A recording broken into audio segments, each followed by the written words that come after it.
I've recently been rewatching the classic series Fawlty Towers. It's one of those rare comedies that doesn't seem to age. Probably because it's so rooted in farce and slapstick and because it has such strong comedic characterizations.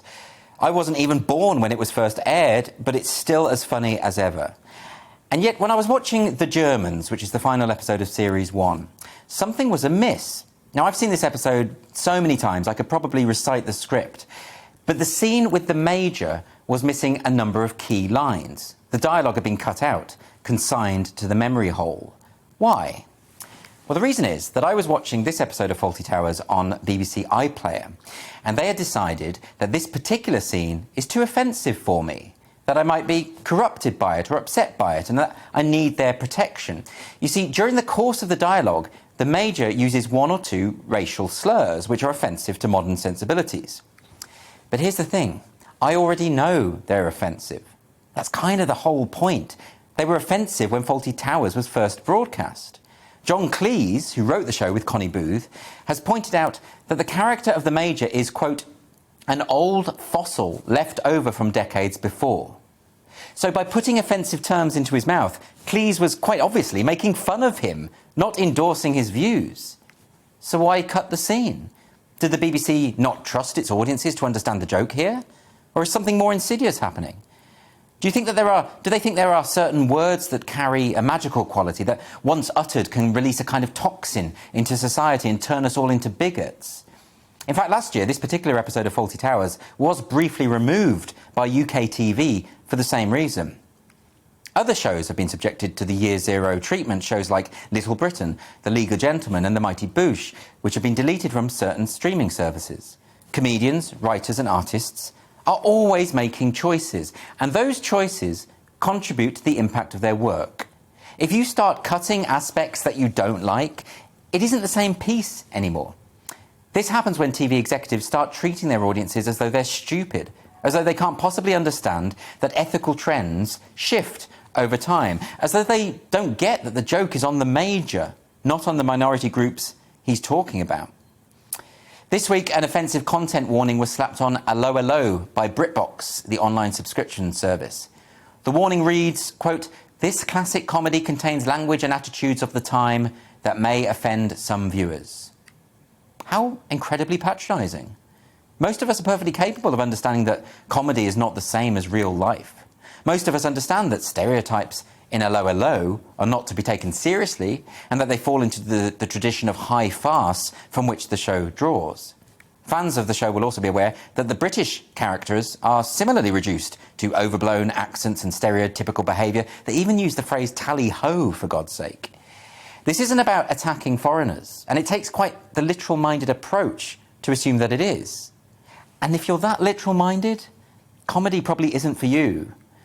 Other shows, such as Grange Hill and Keeping Up Appearances, have also been issued with content warnings by BritBox. The Carry On films also come with warnings that they reflect the language and attitudes of their time.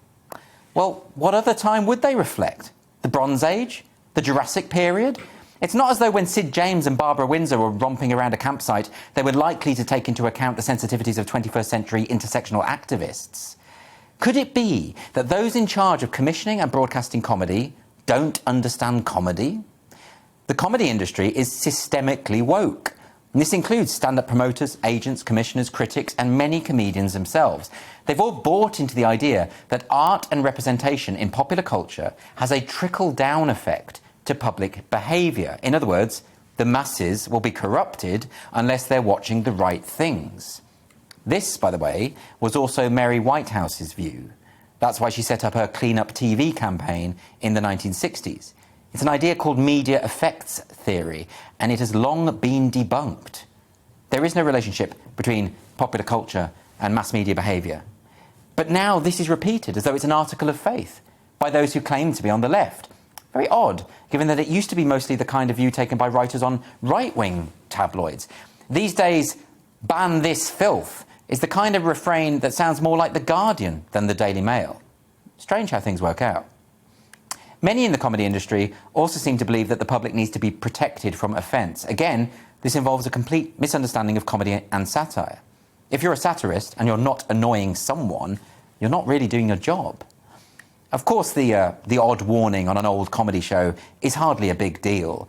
The reason I'm talking about it is because I think it reveals something broader about the current climate. People in positions of power are buying into the kind of myths that in more intolerant societies leads to the censorship of art.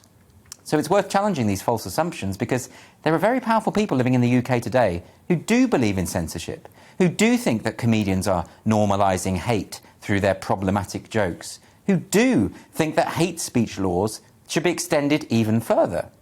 The SNP's recent hate crime bill has a specific section about the public performance of a play, which means that dramatists, directors and actors could potentially be arrested if their production causes offence. So BritBox can have their silly and patronising content warnings, but we should criticise it. Not because they're harmful in themselves, but because those of us who know a little bit about history can see where this mindset leads. Above all, when it comes to the comedies you love, now might be a good time to get hold of them on DVD or some other physical format, because it's better to watch them as their creators intended, not how some TV executive thinks they should be seen. Welcome to the GB News YouTube channel. You can watch us live 24 hours a day, catch up on your favourite shows and join in the conversation in the comments below. Don't forget to subscribe and you'll never miss any of our exclusive content.